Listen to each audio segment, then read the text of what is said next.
Student, today we have discussing one question. The summary of the question is that there are number of shares to be issued at 2 lakhs equity shares, and then the price of the share, originally it is meant for 10 rupees, which has been subdivided in the application 3 allotment 2 first call 3, and the final call how much is not given in the question. That means student has to find out the value as 2 rupees. How it is? Very simple. Out of this 10 rupees, 3, 2 or 3, इन तीनों अगर हटा दिया जाए, then the remaining final account value left out is 2 rupees. That's simple. This question का और explanation है कि इस question का और एक explanation है कि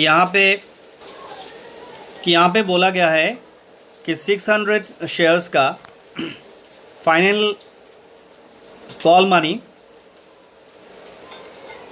और फर्स्ट कॉल मनी, ये दोनों माने 600 शेयर्स का जो फाइनल कॉल मनी है वो as an advance first call के साथ दिया गया है. तो 600 का फाइनल कॉल मनी 2 रुपया करके अगर माना जाए, क्योंकि फाइनल कॉल 2 रुपया है, यहाँ पे दिखाया गया है. 6000 शेयर्स का अगर फाइनल कॉल रुपीज़ 2 रुपया के माना जाए तो ये वैल्यू हो जाता है 12,000 रुपीज़. ये हो गया कॉल इन एडवांस संबंधित बातें. इसी क्वेश्चन में और एक बात बताया गया कि कॉल इन एरियर मतलब अनपेड. सो 10,000 शेयर्स, 5 शेयर होल्डर्स का ऑल टुगेदर मिलके 10,000 शेयर्स का first call money and final call money नहीं रिसीव हुआ. तो 10,000 शेयर्स का फर्स्ट कॉल वैल्यू कितना है? 3 रुपीज़. तो इक्वल टू 30,000 नहीं रिसीव हुआ. एंड वही 10,000 शेयर्स का final call value the 2 rupees equal to 20,000 rupees भी रिसीव नहीं हुआ. ये बात जो है ये है इस क्वेश्चन का एनालिसिस. अब हम जाते हैं इस क्वेश्चन का सॉल्यूशन की तरफ. देखो इस क्वेश्चन में तो पहला जो एप्लीकेशन का जो 2 एंट्री है वो एंट्री में ज़्यादा कुछ दिक्कत नहीं आना चाहिए, क्योंकि ये सिंपल मैथमेटिक्स है. 2 लाख का 3 रुपीज़ करके 6 lakhs, 6 lakhs, 6 lakhs, 6 lakhs. That means application part is okay. तो शेयर अलॉटमेंट में भी कोई ट्विस्ट है नहीं. तो 2 लाख शेयर्स का 2 रुपया करके इस हिसाब से 4 लाख, 4 लाख, 4 लाख और 4 लाख, ये दोनों entry. That means allotment phase भी ज़्यादा दिक्कत नहीं होना चाहिए मेरे ख्याल से. ठीक है. अब जाते हैं फर्स्ट कॉल का कैपिटल फेज, क्योंकि हमें जानते हैं कि कैपिटल फेज में आपका कोई टेंशन नहीं है. कैपिटल फेज में standard units into standard price, मतलब 2 लाख यूनिट का 3 रुपया करके कितना होता है? 6 lakhs. हाँ, ये बात सही है कि फास्ट कॉल में कुछ लोगों ने नहीं दिया, कुछ लोगों ने एडवांस दिया, वो तो ठीक है, वो सब उसका ट्विस्ट है. लेकिन ये ट्विस्ट के वजह से बैंक जो एंट्री है उसमें हमें कैलकुलेशन देखना चाहिए. हमें कैपिटल में उस ट्विस्ट के बारे में कुछ भी नहीं सोचना चाहिए. अगर किसी बंदे को क्वेश्चन का कुछ भी समझ में नहीं आता है फिर भी वो कैपिटल फिगर लिख सकते हैं. इतना तो रिलैक्सेशन हमारा जर्नल एंट्रीज में मिलता है. ठीक है. अच्छा, अब देखो कि पहले हम देखते हैं कि इस क्वेश्चन इस फेज़ में फर्स्ट कॉल फेज़ में क्या होता है. 6,000 शेयर्स का सेकंड कॉल मनी भी हमें मिल चुका है जिसका नाम है कॉल इन एडवांस. तो 6,000 का 2 रुपीज़ करके 12 रुपीज़ जो है, 12,000 रुपीज़ जो है वो है हमारा कॉल इन एडवांस. ये है हमारा कॉल इन एडवांस. तो ये हम कॉल इन एडवांस कर लेते हैं. दूसरी बात है, हमारा टोटल शेयर्स कितना था? स्टैंडर्ड शेयर्स था 2 लाख, है ना, 2 लाख. लेकिन अनपेड वैल्यू, फर्स्ट कॉल का अनपेड वैल्यू था 10,000. अगर 2 लाख शेयर्स में से कोई बंदा ने 10,000 शेयर्स नहीं दिया तो 2 lakhs माइनस 10,000 इक्वल टू कितना बनता है? 1,90,000. ये एकदम वेरी सिंपल क्लास 1 का मैथमेटिक्स है. 2 लाख में से 2 लाख यूनिट ऑफ शेयर्स में से अगर किसी ने 10,000 यूनिट्स नहीं दिया तो इसका मतलब ये हो जाता है कि 1,90,000 शेयर्स का वैल्यू मिला। ओके, तो 1,90,000 शेयर्स का 3 रुपया करके फर्स्ट कॉल कितना होता है? 5,70,000। न्यूमेरिकल मैथमेटिक्स आपको समझ में आ गया होगा, ठीक है।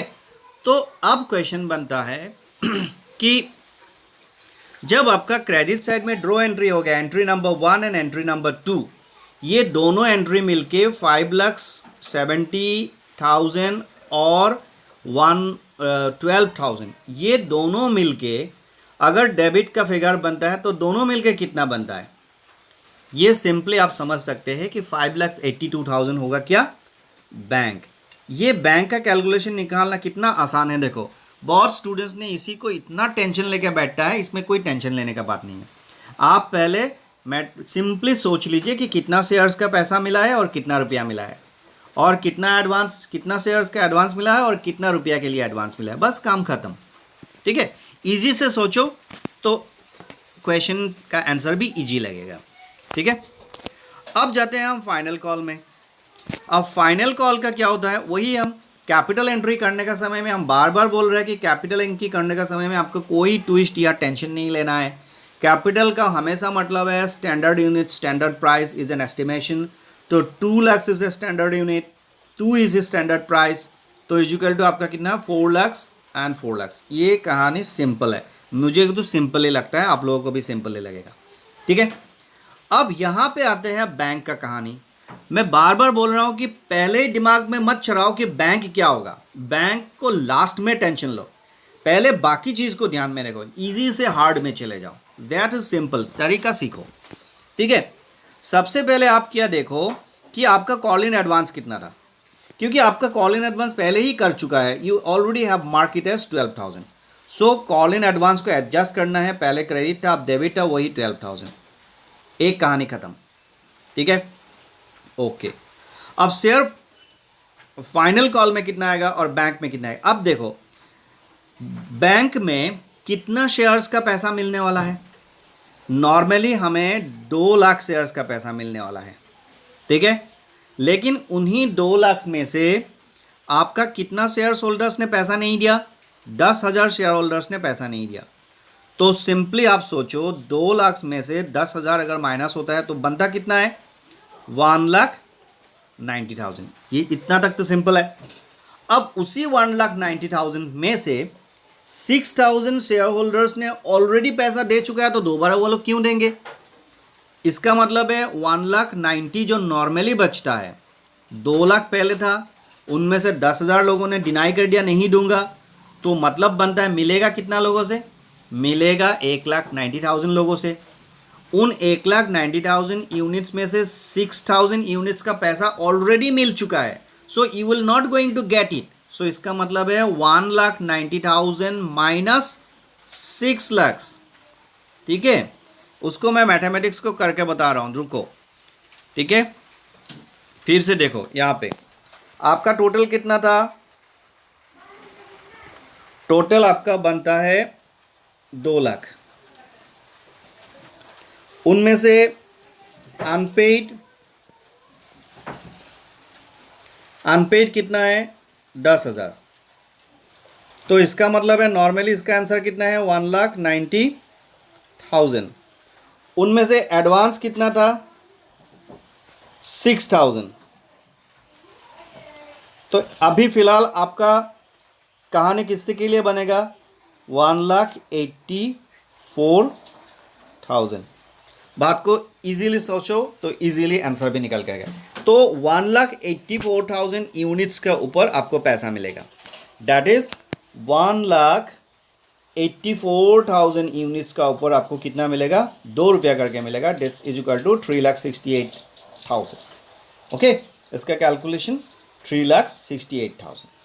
अब ये दोनों फिगर मिलके क्या बनेगा? ये फिगर बनेगा। ये दोनों फिगर मिलके क्या बनेगा? ये बनेगा। सो ये दोनों को प्लस करो तो आंसर ये आ जाता है। तो क्वेश्चन बहुत सिंपल है, लेकिन आप क्योंकि न्यू लर्नर्स है, आपके लिए हर सिंपल चीज़ धीरे धीरे ही इजी होगा।